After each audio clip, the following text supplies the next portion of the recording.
দেখিবলৈ পাইছোঁ আৰু মই নিশ্চিত যে নগাঁও আসনখনত বহুত ভোটত আমাৰ দলৰ প্ৰাৰ্থী সুৰেশ বৰা বিজয়ী হ'ব। এনেকৈ লাহৰীঘাটত মিটিং কংগ্ৰেছেও কোনোদিনে কৰিব পৰা নাছিল। এটা ডাঙৰ ৰাজ্যৰ মাজত বহুত ডাঙৰ মানসিকতাৰ পৰিৱৰ্তন। মই ভাবোঁ যে এইবাৰ অভূতপূৰ্ব ৰিজাল্ট হ'ব। মানুহে আশা নকৰা ৰিজাল্ট এইবাৰ হ'ব।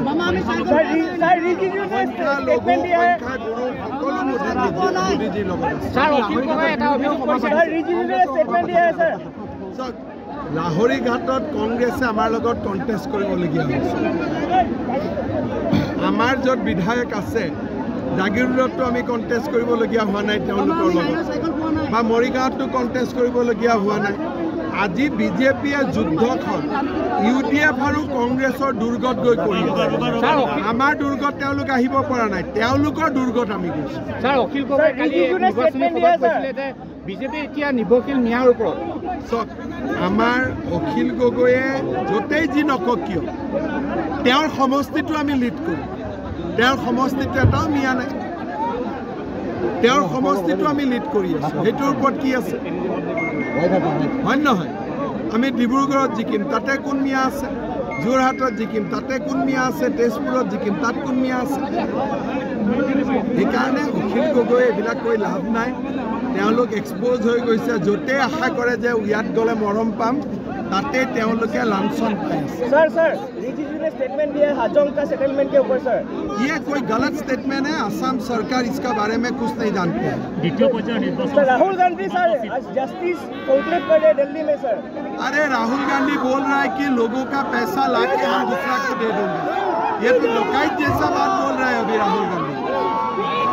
चलिए बोले पाइছোঁ আৰু মই নিশ্চিত যে নগাঁও আসনখনত বহুত ভোটত আমাৰ দলৰ প্ৰাৰ্থী সুৰেশ বৰা বিজয়ী হ'ব।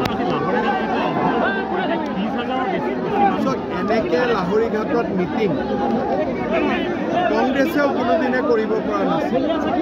এটা ডাঙৰ ৰাজ্যৰ মাজত বহুত ডাঙৰ মানসিকতাৰ পৰিৱৰ্তন। মই ভাবোঁ যে এইবাৰ অভূতপূৰ্ব ৰিজাল্ট হ'ব। মানুহে আশা নকৰা ৰিজাল্ট এইবাৰ হ'ব।